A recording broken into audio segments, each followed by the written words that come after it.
Yung reaction ko nung sinabi po sa akin ng manager ko, si Ate Kate, syempre, gusto ko sabihin na to, pero kinabahan po kasi talaga ako. Kinabahan ako, tas dahil medyo mahihain po ako, iniisip ko kung paano kaya to. Tas, may ginagawa ko rin po dito yung Saving Grace at That's that right. time. So sabi ko, wala akong tulog dito masyado kung isasabay natin sa paggawa nung film. Pero nisip ko, bawal kang sabaw kasi direct Cathy to. Parang sobrang blessing na napasama ka pa dyan. Ngayon, nung nakita ko na po si Direk Cathy in person, di ba minamuster ko yung courage ko na mawala yung hiya ko. So, iniisip ko, hindi, okay lang, hindi naman siguro si Direk Cathy na makasta ko dito kung wala naman siyang tiwala. Ito na, nakita ko na si Direk Cathy. Okay. Ang unang linya sa akin ni Direk Cathy, anak, pasensya ka na. Hindi kasi kita kilala. Uwi na ako sa Pilipinas! Paano matanggal yung hiya ko nito?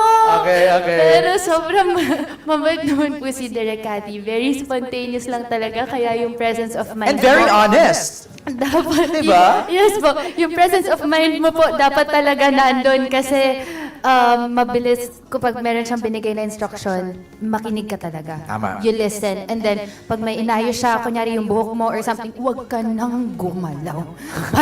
Kasi huwag ka nang magdagdag ng kung ano mang nararamdaman ni Direk Cathy ngayon.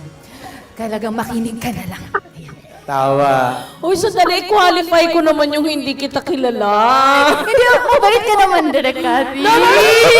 Eh, dati naman ako na kumbaga sinabi ko lang na nag-worry ako na umuwi na kaya ako ng Manila. No!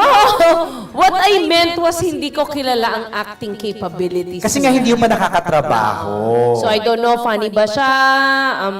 Dramatic actress ba siya? Can she do comedy? So I really had no idea. So I was watching her. At that time, hindi ko pa alam ang gagawin ko sa kanya.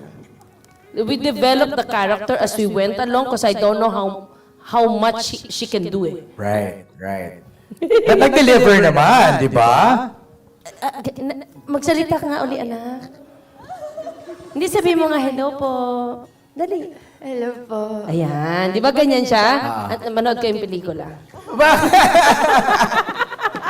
Sige. Parang naman. Valerie, ikaw.